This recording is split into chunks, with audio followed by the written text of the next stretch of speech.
30 நாள் இருக்குது. 30 நாளை எப்படி படிக்கலாம்?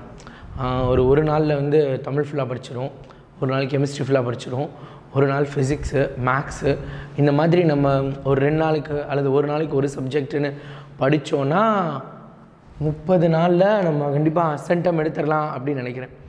ஆனால் ஒரு நாளைக்கு நம்ம ஒரே சப்ஜெக்ட் படித்தா கன்ஃபியூஸ் ஆகும்ல, என்ன பண்ணலாம், ஒரே கன்ஃபியூஷனாக இருக்கே, என்ன பண்ணுறதுனே தெரில, எப்படி படிக்க போகிறேனோ இந்த 30 டேஸில். இந்த மாதிரி நீங்கள் யாராவது நினச்சி பயந்துட்டுருக்கீங்களா? அப்போ கண்டிப்பாக இந்த வீடியோ உங்களுக்கானது தான். இந்த வீடியோவை ஸ்கிப் பண்ணாமல் முழுசாக பார்த்துருங்க. அதுக்கு முன்னாடி சேனலை சப்ஸ்கிரைப் பண்ணிக்கோங்க. பிகாஸ் இந்த ஃபர்ஸ்ட் மிட்டம்காக பயங்கரமான பிளான்ஸ், இம்பார்ட்டன்ட் கொஷின்ஸ், நிறைய விஷயங்கள் இந்த வீடியோவில் உங்களுக்காக வர காத்துட்டே இருக்குது இந்த சேனலில். ஸோ சப்ஸ்கிரைப் பண்ணிவிட்டு உங்கள் ஃப்ரெண்ட்ஸ் எல்லாருக்கும் ஷேர் பண்ணிவிடுங்க. Hello students, welcome to TN state board Vedantu channel. நான் உங்கள் கேப்டன் பிரகாஷ். இன்றைக்கி நம்ம இந்த வீடியோவில் என்ன பார்க்க போகிறோம் அப்படின்னா, ஜஸ்ட் 30 டேஸ், அதாவது ஃபர்ஸ்ட் மிட்டம்க்கு பார்த்தீங்கன்னா இன்னும் 30 நாள் மட்டும்தான் இருக்குது. இந்த 30 டேஸில் எப்படி நம்ம படித்து சென்டம் வாங்குறது? முதல் கேள்வி, 30 நாளில் படித்தனால சென்டம் வாங்க முடியுமா அப்படிங்கிறது. 30 நாளில் இங்கிலீஷ் படிக்க முடியுமா? 30 நாளில் ஹிந்தி படிக்க முடியுமா? ஏன் நம்மளால் ஃபஸ்ட் மிட்டம்க்கு படிக்க முடியாதா? கண்டிப்பாக நம்மளால் முடியும். ஸோ அப்போ 30 டேஸில் நீங்கள் எப்படி சார் சொல்கிறீங்க அப்படின்னு கேட்டிங்கன்னா, I have the tentative time table. டென்டேட்டிவ்னா அதிகமாக எதிர்பார்க்கக்கூடியது. இதுக்கு முந்தின வருஷங்கள்லாம் நடந்ததை வச்சு பார்க்குறப்ப இந்த டைம் டேபிள் இப்படி தான் இருக்க போகுது. இது 10th ஸ்டாண்டர்டுக்குரிய டைம் டேபிள். அதோடு அப்படியே பார்த்திங்கன்னா நம்மளோட 11th and 12th time table நான் கொடுத்துட்டேன். ஒரு நிமிஷம் அந்த டைம் டேபிளில் மட்டும் நம்ம பார்த்துடலாம். 21 ஜூலை மாதம், இன்றைக்கி டேட் 23. ஆக்சுவலாக 30 டேஸ் கிடையாது, இதில் கொஞ்சம் முன்ன பின்ன இருக்கலாம். அதனால் அப்ராக்சிமேட்டாக 30 டேஸ் இருக்குது. தமிழ், அதுக்கடுத்து பார்த்திங்கன்னா இங்கிலீஷ், மேக்ஸு, சயின்ஸு, சோஷியல். இதில் இன்னொரு பியூட்டி இருக்குது. டிஸ்ட்ரிக்ட் வைஸ் இந்த எக்ஸாம்ஸ் நடக்கிறனால ஒரு சில டிஸ்ட்ரிக்டில், ஒரு சில கல்வி மாவட்டங்களில் ஒரே நாளில் 2 தேர்வுகள் நடப்பதற்கான வாய்ப்புகளும் இருக்குது. சார் இப்படி ஒரே நாளில் 2 எக்ஸாம் இருந்தால் என்ன டேட்டில் இருக்கும்? ஒரே நாளில் 2 எக்ஸாம் இருந்துச்சுன்னா 29, 30, 31 அல்லது 28, 28, 29, 30, 31, ஜூலை மாதத்துக்கு 31 வேறு இருக்குது. 4 நாள் எக்ஸாம் நடக்கும். சரியா? அந்த மாதிரி 10th ஸ்டாண்டர்டாக 3 நாள், 11th 12th 4 நாள் நடக்கும். நம்மளுக்கு அங்கே போய்டும். ஸோ அப்போ tentative time table for 11th பார்த்தீங்கன்னா தமிழ் வரிசையாக அப்படியே இங்கிலீஷ், தமிழ், அதுக்கப்புறம் English, physics, most of physics, chemistry, அதுக்கப்புறம் மேக்ஸு. இல்லைன்னா இந்த ரெண்டும் எப்போயுமே என்ன அப்படின்னா கொஞ்சம் கொஞ்சம் மாறும். அதுக்கப்புறம் லாஸ்ட்டாக பயாலஜி, கம்ப்யூட்டர். இல்லைன்னா இந்த ரெண்டும் எப்போயுமே என்ன அப்படின்னா கிறிஸ் மாறும். ஸோ இந்த மாதிரி தான் இருக்க போது. இந்த டேஸ்லலாம் தான் எக்ஸாம்ஸ் நடக்க போகுது. இதை தாண்டி உங்கள் ஸ்கூல்ஸில் நடக்கக்கூடிய எக்ஸாமாக இருக்கட்டும், அல்லது ஒரு டிஸ்ட்ரிக்டில் யூனிட் டெஸ்ட்டுன்னு மந்த்லி வேறு ஒரு சில டிஸ்ட்ரிக்டில் வச்சுட்டு இருப்பாங்க. ஸோ இப்போ என்ன பண்ணலாம்?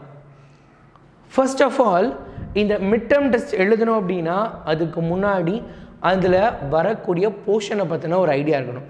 நல்லா ஞாபகம் வச்சுக்கோ, நீ எந்த சப்ஜெக்ட் எடுத்துக்கிட்டாலும். ஆல்ரெடி நான் 40 டேஸ் பிளானில் உனக்கு ரொம்ப டீட்டெயில்டாக என்ன சிலபஸ்ங்கிறத நான் சொல்லிட்டேன். யாரும் பார்க்கல அப்படின்னா நம்ம சேனலில் வீடியோஸ் செக்ஷனில் போய் பாரு. வீடியோஸ் சேனல் ஓப்பன் பண்ணிவிட்டு வீடியோஸில் நான் கரெக்டாக ஒரு 10 டேஸ்க்கு முன்னாடி, ஏன்னா 40 நாள் இருக்கப்போ நான் உனக்கு சொல்லியிருந்தேன் எப்படி படிக்கணும், எவ்வளோ டைம் படிக்கணுங்கிறது எல்லாமே நான் ஆல்ரெடி சொல்லியிருந்தேன். இப்போ இந்த 30 டேஸில் என்ன பண்ணணும் அப்படிங்கிறத நம்ம பார்க்க போகிறோம். ரைட்டா? Idea about the portion. First உனக்கு போர்ஷனை பற்றின ஒரு ஐடியா இருக்கணும். ஈச் சப்ஜெக்ட், ஒரு சப்ஜெக்டும் குறிப்பாக மேஜர் எடுத்துக்கிட்டோன்னா மினிமமாக 2 to 7 லெசன்ஸ், 2 to 7 லெசன்ஸ் இருக்கும். ஃபார் எக்ஸாம்பிள் ஃபிசிக்ஸ் எல்லாம் எடுத்துக்கிட்டோன்னா 2 லெசனுங்கிறதே பயங்கர பெரிய லெசன். அதே இது கெமிஸ்ட்ரியில் 7 லெசனுங்கிறதுலாம், கம்ப்யூட்டரில் 7 லெசனுங்கிறது இதுக்கு ஈக்குவலாக இருக்கும். ஃபிசிக்ஸுக்கும் கெமிஸ்ட்ரி, அடுத்த மேக்ஸ் எல்லாம் பார்த்தீங்கன்னா 3 சாப்டர், 5 சாப்டர், இந்த மாதிரிலாம் இருக்கும். கண்டிப்பாக it is going to be a tough. நீ இவ்வளோ நாள் படிக்கலை அப்படின்னா நல்லா ஞாபகம் வச்சுக்கோ. என்னுடைய வார்த்தை பிரயோகத்தை கவனி. இது கஷ்டம், முடியாத விஷயம் கிடையாது. நல்லா ஞாபகம் வச்சுக்கோ, நம்மளால் முடியாத விஷயம் மட்டும் கிடையவே கிடையாது. இன்றைக்கி நீ முழிச்சுக்கிட்டா கூட, இன்றைக்கி நீ புக்கை எடுத்தால் கூட உன்னால் சென்டம் வாங்க முடியும். நான் பாஸ் பண்ணுறதை பற்றி பேசலடா பசங்களா, சென்டம் வாங்குறத பற்றி பேசுகிறேன். உன்னால் சென்டம் வாங்க முடியும். உன்னை சென்டம் வாங்க வைக்க என்னால் முடியும். நான் அதுக்கான உழைப்பை கொடுக்க தயார். நீ அதுக்கான உழைப்பை கொடுக்க தயாரா? அடுத்த 30 நாள் நீ படிக்க தயாராக இருக்கியா? 30 days ஐ வில் ஸ்டடி அப்படின்னு நீ தயாராக இருந்தேன்னா கீழே கமெண்ட் பாக்ஸில் பண்ணு. இந்த நெக்ஸ்ட் 30 days, நெக்ஸ்ட்டு 30 daysக்கு நான் உயிரை கொடுத்து படிப்பேன் சார். நான் கண்டிப்பாக பகலை நீங்கள் என்ன சொல்கிறீங்களோ அதை கேட்டு நான் படிப்பேன் அப்படின்னு யார் யாரெல்லாம் சொல்கிறியோ நீ எல்லாம் கமெண்ட் பாக்ஸில் கமெண்ட் பண்ணு, பார்க்கலாம்.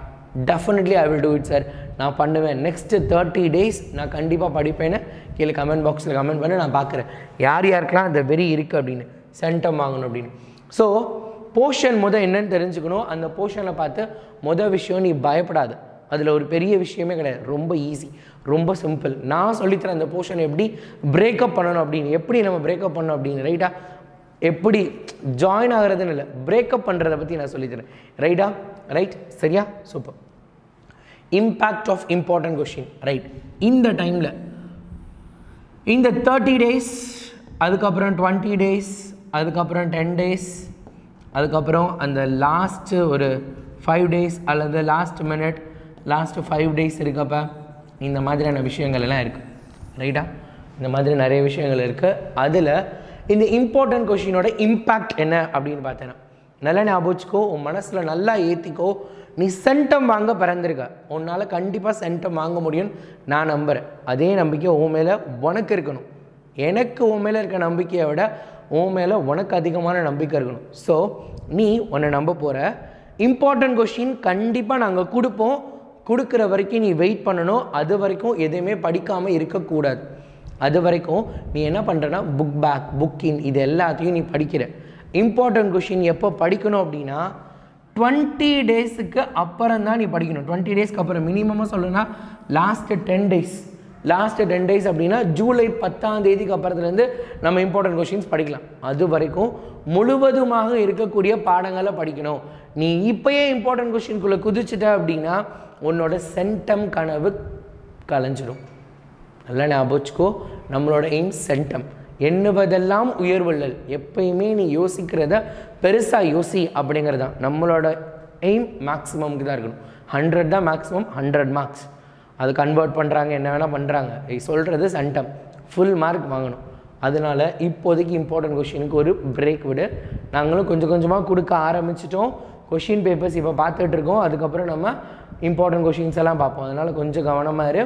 So important question, impact of important question, important கொஷினோட இம்பேக்ட் என்னங்கிறத புரிஞ்சுக்கோ. உன்னை பயங்கரமாக கவுத்தக்கூடியது இந்த இம்பார்ட்டன்ட் கொஷின். நிறைய சேனல்ஸில் போடுவாங்க, நாங்களும் போடுவோம். ஆனால் இப்போதைக்கு வேண்டாம். ஒரு 10 days, ஒரு 1 week வெயிட் பண்ணு, ஒரு 1 week வெயிட் பண்ணு.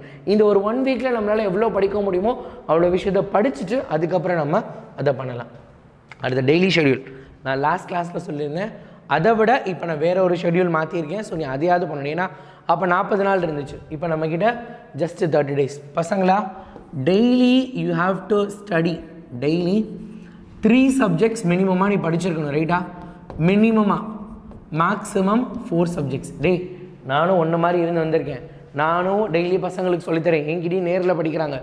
எனக்கு என்ன அப்படின்னா, நான் சொல்கிறேன், ஒரு நாளைக்கு ஒரு குழந்தையால் எவ்வளோ படிக்க முடியும்னு எனக்கு தெரியும். அதனால தான் நான் சொல்கிறேன், டெய்லி 6 subject படின்னு என்னால் ஈஸியாக இதில் எழுதி போட்டு உங்ககிட்ட சொல்லிட்டு போக முடியும். ஆனால் அது எனக்கு வேண்டாம். உன்னால் என்ன பண்ண முடியுமோ, ஒரு மனிதனால், ஒரு நார்மல் 14, 15, 16 வயசு இருக்கக்கூடிய பையனால் ஸ்கூலுக்கு போயிட்டு வந்துட்டு என்ன பண்ண முடியுமோ அதுதான் நான் சொல்கிறேன். அதை கவனமாக படி. உன்னோட சுச்சுவேஷனுக்கு ஏற்ற மாதிரி நான் பேசுகிறேன். நீ எனக்கு ஏற்ற மாதிரி என்ன பண்ணணும், மார்க் வாங்கி காட்டணும். 3 subjects, அதுக்கப்புறம் 4 subjects, ரைட்டு? 3 to 4 subjects என்ன பண்ணலாம் நீ ஒரு நாளைக்கு படிக்கணும். சரி, இது எப்படி படிக்கிறது? காலையில் போன தடவை நான் 5:30 எந்திரிக்க சொன்னேன்னா என்னென்னு ஞாபகம் இல்லை. ஸோ 4:30 to 5 கண்டிப்பாக எழுந்திரிச்சாகணும், வேறு வழியே இல்லைப்பா. 4:30 to 5 you have to get up. So காலையில் பார்த்தா அப்படின்னா இந்த 5 மணிலேருந்து 7 மணி வரைக்கும். ஸோ ஸ்கூலுக்கு கிளம்புறதெல்லாம் நீ உன்னோட கணக்கில் சேர்த்துக்கிட்டேன்னா ஒன்றும் பண்ண முடியாது. அதே மாதிரி சாப்பிடாமல் நிறைய பேர் போயிட்டுருக்கு. யார் யாரெல்லாம் சாப்பிடாமல் போகிறீங்க? உனக்காக ஒரு முக்கியமான வீடியோ ரெடி ஆகிட்டே இருக்குது சாப்பாடை பற்றி. சோறு முக்கியம் அப்படிங்கிறது, சாப்பாடு முக்கியம் இல்லை அப்படின்னு, அது ரொம்ப முக்கியமான ஒரு விஷயம். நிறைய பேர் அதுவும் குறிப்பாக காலையில் பிரேக்ஃபாஸ்ட் அவாய்ட் பண்ணுற, that's very very bad. So அது கவனமாக ஞாபகம் வச்சுக்கோ. 5 to 7 இங்கே ஒரு 2 hours, ரைட்டா? அதுக்கப்புறம் 7 மணிலேருந்து சாயங்காலம் 6 மணி வரைக்கும் ஸ்கூல். ரைட்டா? நிறைய பேர் இந்த ஸ்கூலில் எதுவுமே பண்ண மாட்டோம், நாங்கள் ஸ்கூலுக்கு போய்டுவோம். C, you are learning a lot in between this time. இந்த டயத்தில் தான் நீ நிறையா படிக்கிற, உங்கள் ஸ்கூலில் நடத்துறது கவனிக்கிற, நிறைய விஷயங்கள் பேசுகிற, நிறைய பாடங்கள் பற்றி டீச்சர்ஸ் கிட்ட கேட்குற. This is a precious time. இதை எவ்வளோ யூஸ் பண்ண முடியுமோ அவ்வளோ தூரத்துக்கு யூஸ் பண்ண. 6:30 இருந்து நைட்டு 11:30 வரைக்கும். ரைட்டா? 7:30, 8:30, 9:30, 10:30, 11:30, 5 hours. நீ சென்டம் வாங்கலைன்னா என்கிட்ட என்னென்னு கேள்வி கேள்றாடி. ரைட்டா? 11:30க்கு அப்புறம் 12:30, 1:30, 3:30, 4:30. Right, 4 hours. ரைட்டா? இதை வேணால் நீ if you want you can change it into, in case உன் ஸ்கூல் 8 மணிக்கு கிளம்புனா போதுன்னா நீ 5:30 மணிக்கு எழுந்திரிச்சிக்கோ. ரைட்டா? அதை பொறுத்து இருக்குது. ரைட்டா? ஸோ இங்கே ஒரு 5 hours. ஸோ அப்போ 5 + 2 7 hours. இந்த 7 hours மட்டும் டெஃபினட்டாக நல்லா யூட்டிலைஸ் பண்ண அப்படின்னா நிஜமாக நீ வந்து சென்டம் வாங்குறத யாராலையும் தடுக்க முடியாது. ஆனால் வச்சுக்கோ, யாராலையும் தடுக்க முடியாது. நீ கண்டிப்பாக ஒரு சப்ஜெக்ட்லையும் அப்படியே புக்கில் இருக்க மாதிரியே நீ சூப்பராக எழுத போகிற. உங்கள் டீச்சர் உன்னை பார்த்து நீ யாரா அவன் எங்கே இருந்துடா வந்தான் அப்படிங்கிற மாதிரி அவங்க யோசிக்கிற அளவுக்கு உன்னோட ஸ்கோர் இருக்க போது. அது வேணும் அப்படின்னா நீ அதுக்கு ரெடி ஆகிக்கும். Easy way to study. So இதுதான் என்ன அப்படின்னா நம்மளோட பிரேக்கப்பு. நம்ம எப்படி பிரேக்கப் பண்ண போகிறோம், ரைட்டாக? நம்ம எப்படி போர்ஷன்ஸை பிரேக்கப் பண்ண போகிறோம் அப்படின்னு நான் வந்து ஆல்ரெடி லாஸ்ட் வீடியோலையும் சொல்லியிருந்தேன். அதுக்கப்புறம் கெமிஸ்ட்ரிக்குன்னு ஸ்பெசிஃபிக்காக 11th ஸ்டாண்டர்ட் ஃபர்ஸ்ட் மிட்டம்னு ஒரு வீடியோ போட்டிருந்தேன். அதில் ப்ரூஃப் கூட நான் கொடுத்துருந்தேன். இப்போயும் நான் சொல்கிறேன், போர்ஷன்ஸ் எப்பயுமே என்ன அப்படின்னா ஈஸி வே டு ஸ்டடியில் இப்போ வந்து நீ ஃபுல்லாக படி, இப்போ வந்து புக் பேக்கை ஃபுல்லாக படி. பட் இனிமேல் வரக்கூடிய டேஸில் என்ன பண்ணணும் அப்படின்னா நீ உட்காந்து மெனக்கடணும். என்ன பண்ணணும்னா by types of question, by the types of question.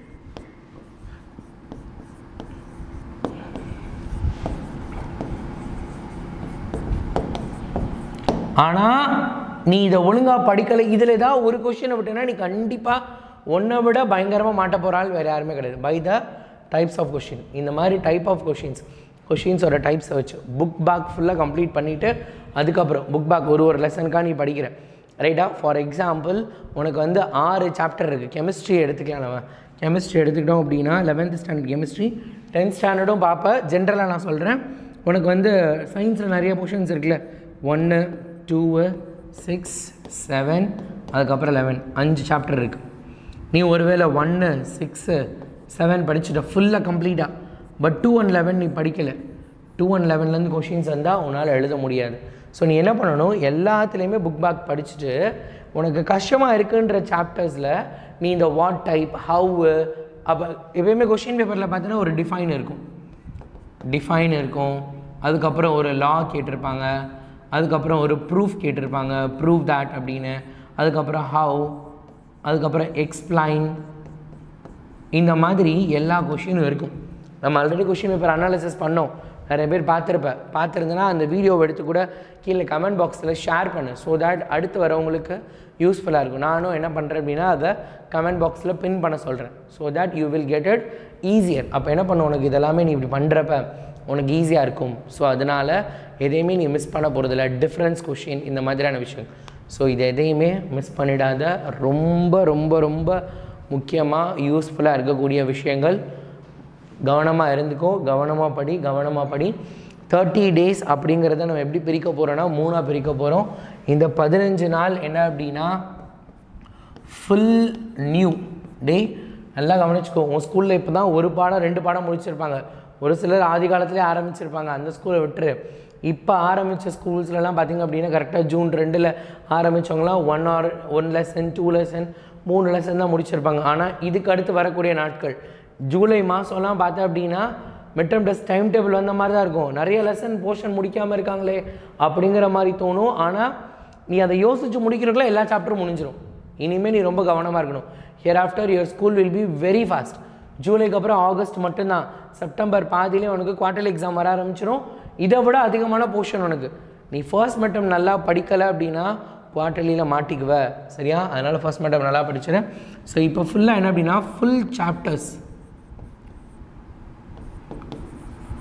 Full new புதுசாக படி. எல்லாமே படித்ததை விட்டுருவேன். ஃபஸ்ட் லெசன் நல்லா படிச்சிருப்பேன். திரும்ப அதை உட்காந்து இப்போ தேய்ச்சிட்டு இருக்க வேண்டாம். புதுசாக டெய்லி புது டாபிக்ஸ், புது கொஷின்ஸ், புது சாப்டர்ஸ், புது லெசன்ஸை படிக்க ஆரம்பி.